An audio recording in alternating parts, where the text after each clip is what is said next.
Hinahanap ng PNP Highway Patrol Group ang 10 pang mamahaling sasakyan na iniuugnay kay dating Congressman Zaldico. Tungkol naman sa pagkumpiska sa 12 pang luxury vehicles noong January 8, iginiit ng PNP HPG at Bureau of Customs na may sapat itong legal na basihan. Narito po ang aking report. Nananatili sa ICI headquarters sa Taguig ang 12 sasakyang konektado umano kay dating Congressman Zaldico na kinumpiska sa isang condominium building sa Taguig nitong Huwebes. Binalikan na mga ito ng mga tauhan ng PNP Highway Patrol Group tumanggi magbigay ng pahayag ang mga tauhan ng HPG. Pero in-inspection lang daw nila ang mga engine number ng ilang sasakyan. Sa gitna ng bantang kakasuhan ng abogado ni Ko, ang mga kumuha ng mga sasakyan nanindigan ng PNP Highway Patrol Group at Bureau of Customs na sapat ang legal na basihan nagpangkupiska sa mga ito. Ano ikakaso nila sa amin? Na kinuha namin yung sasakyan nila, na naka-uniforme kami, nagpaalam kami sa kanila, they granted it, we give them receipts, at sinabi namin, dalhin namin dito sa ICI compound. Is that carnapping? Karapatan naman nilang magsampa ng kaso kung tingin nilang may paglabag. Pero sa aming palagay, ang posisyon ng Bureau of Customs ay tumupad lang kami sa utos ng korte at lahat ng aming kilos ay naaayon sa batas. Ayon sa BOC, matapos makatanggap ng impormasyon mula sa ICI tungkol sa mga sasakyan ni Ko, chinek daw nila ang kanilang system at lumabas na walang import permit ang mga ito. Hindi naman ganun ka-substantial yung number ng entries for Rolls-Royces in the Philippines. So the fact that it is not there, it creates a strong presumption that it is unlawfully imported. Titingnan natin dito, baka naman ibang entry ang ginamit, tapos it might fall under misdeclaration or misclassification. So it's still early in our investigation. We will observe due process. Ayon sa HPG, hinahanap ang 10 pang sasakyang konektado umano kay Ko. Surrender nyo na yan. Baka abutan pa sa inyo. Hindi rin naman ninyo magagamit yan dahil huli hindi naman kayo sa kalsada. At hindi rin naman ninyo may ibebenta yan. Pag inabutan pa sa inyo, kayo pa ang mananagot. Wala pang bagong pahayag ang kampo ni Ko. Pero dati nang sinabi ng kanyang abogado na maling kumpiskahin ang mga sasakyan na hindi naman nakapangalan sa kanyang kliyente. Rafi Tima nagbabalita para sa GMA Integrated News. Tinanggal sa pwesto ang 2 tauhan ng Bureau of Fire Protection na nagtangka umanong kumikback sa overpriced fire extinguishers. Tauhan daw ng BFP Quezon City ang isa, habang sa NCR office naman ang isa pa. Sa investigasyon ng DILG, nasa 30 million pesos ang kukubrahin sana nila sa isang gusali pa lang. Posibleng kamag-anak daw ng inspektor ang supplier at pinilit na sa kanya bumili ng gamit. Wala pang pahayag ang mga sinibak na opisyal. Sabi ng DILG, ganyan din ang modus ng ilang taga-BFP para makaporsyento sa mga sprinkler system. Minsan, ginagamitan pa ng pananakot ang mga nag-a-apply ng fire permit. It is corruption that is worse. Kasi ayan, naging systemic na. Mula inspector hanggang chief ng BFP, kasama lahat, may sipa sila pataas. I would think it would run into the billions of pesos every year. Mahigpit na ipinagbabawal po yan. Kasama yun dun sa aming abuse of his or her authority in the performance of his duty. Pwede siyang maging acts of corruption and considered then unethical practices. At kaugnay sa umano'y modus na ilang taga-BFP na naging dahilan ng kanilang pagkakasibak sa pwesto. Kausapin natin si Fire Superintendent Anthony Arroyo, ang tagapagsalita ng Bureau of Fire Protection. Magandang umaga at welcome po sa Balitang Hali. Yes sir, good morning, Sir Rafi. Opo, paano po nabisto yung tangkang pag-kickback ng 30 million ng 2 taga-BFP dahil sa overpriced na fire extinguishers? Yes po, we support the move of our good Secretary John Victimulya for cleansing up the agency, our BFP.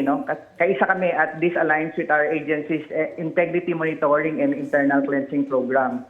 At pinapaalam namin sa lahat that we are committed to due process and maintaining a zero tolerance policy for any misconduct and corrupt practices. At for the information, sir, ang pinapaalam sa lahat ng mga kasamahan naming opisyal or personnel, lalo na sa mga fire safety inspector, that the BFP or any its official or employees shall not sell, offer to sell, or recommend specific equipment or brands of fire extinguisher and other fire safety equipment to any applicant or requesting party or business entity. So ang any among us ay mapatunayan at violation thereof shall be punishable by imprisonment of 1 year to 6 years and a penalty of not less than 500,000 but not more than 2 million pesos. Ayon po yan sa Section 12 para F ng ating Ease of Doing Business Act or Opo. Republic Act 1132. So yan po ang aming stern warning sa mga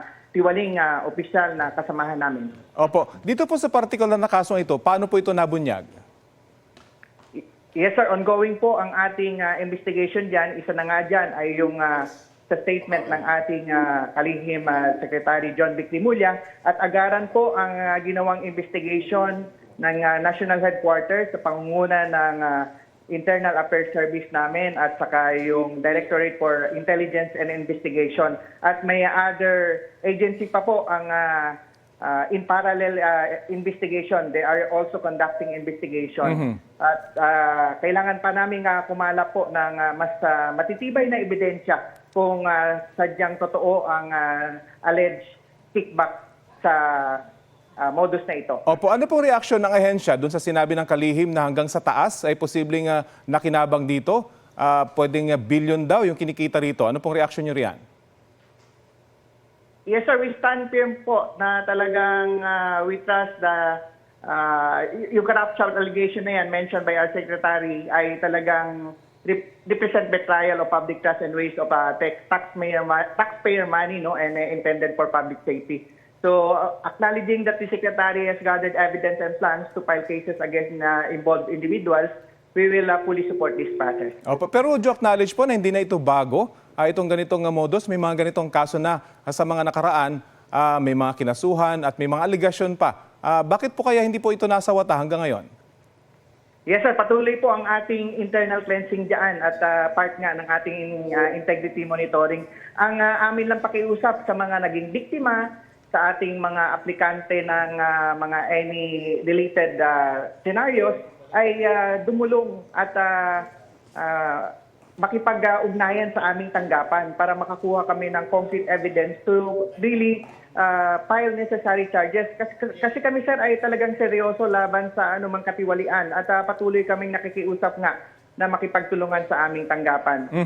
Sa kasong ito, sasampan ba nagreklamo yung dalawang taga-BFP na sangkot po doon sa overpriced fire extinguisher at posible bang madagdagan po sila? Yes sir, patuloy po ang ginagawang investigasyon ng investigating team at makakaasa kayo na magkakaroon ng feedback immediately pag once nag-prosper na yung investigation kung mayroon mang charges na ipapile eventually. May impormasyon ho ba kayo? Kung may numbers lang kayo, ilan na po ba yung nakasuhan nito before at ilan yung na-convict na sa ganitong mga kaparehong modus? Sa mga kaparehong modus, sir, meron kami mga less than 10 na dyan na nagkaroon na ng mga ganitong insidente na napatunayan. At convicted po sila at nakakulong? Yes po, sir. May hinarap silang mga administrative cases. Okay, well, mag-follow up po kami dito sa story ito, lalo kang sinabi ng kalihim, bilyon ang posibleng kinita dito sa alleged kickback na ito. Maraming salamat po sa oras na binahagi nyo sa Balitang Hali. Yes, sir. Magandang tanghali din. BFP spokesperson Fire Superintendent Anthony Arroyo. Happy Tuesday mga mare at pare! Naghahanda na ang kapuso couple na sina Gabby Garcia at Khalil Ramos sa kanilang upcoming projects this year. Isa sa mga pinaghahandaan ng Gablil ang planning para sa kanilang online content. Despite their busy schedule para sa kanilang projects, si Gabby kasi napapanood bilang host ng PBB Celebrity Collab Edition 2.0 at ongoing ang taping niya as Hara Alena sa Encantadia Chronicles Sangre. Say ni Gabby, dapat ma-realign ang gusto niyang ma-achieve sa first quarter ng 2026. After ng successful stint ni Khalil sa musical play last year, may ginagawa naman siyang movie. Hoping din siya ngayong taon na makasama sa isang series. Nagsimula na rin daw si Khalil na mag-aral sa culinary. Sabi nila posibleng ito ang first step para sa kanilang dream brunch place in the future. No concrete plans pa raw as of the moment. Nakataas po ngayon ang thunderstorm watch dito sa Metro Manila. Ibig sabihin po niyan, posible ang biglang ulan na may pagkulog, pagkidlat hanggang mamayang alas 10 ng gabi. Ayon sa Pag-asa, apektado rin ang Bulacan, Rizal, Laguna at Cavite.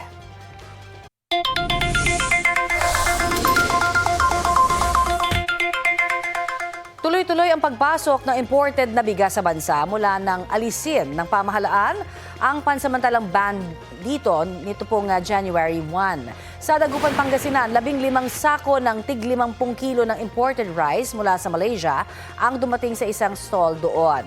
Madaragdagan pa raw yan sa mga susunod na araw. Nasa 55 hanggang 57 pesos ang kada kilo ng imported na bigas, habang 37 hanggang 50 pesos ang presyo ng local rice. Depende po yan sa klase. Ayon sa mga negosyante, marami ang tumatangkilik sa imported na bigas dahil sa magandang kalidad nito. Pero para sa mga ordinaryong consumer, local commercial rice pa rin ang tinatangkilik dahil sa mas mababang presyo. Una nang sinabi ng Department of Agriculture na hanggang January 15, ipatutupad ang 15% na taripa sa imported na bigas. Kasunod nito ay itataas na nito sa 20% para makatugon naman sa regulatory and procedural requirements. Sa pinakahuling monitoring ng kagawaran, nasa 48 hanggang 51 pesos per kilo ang premium na imported rice sa Metro Manila. Nasa 41 hanggang 51 pesos ang well-milled rice at nasa 35 hanggang 45 pesos ang regular milled.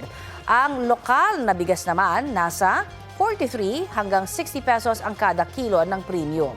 Ang well-milled mabibili ng 38 hanggang 49 pesos at 35 hanggang 43 pesos ang regular milled.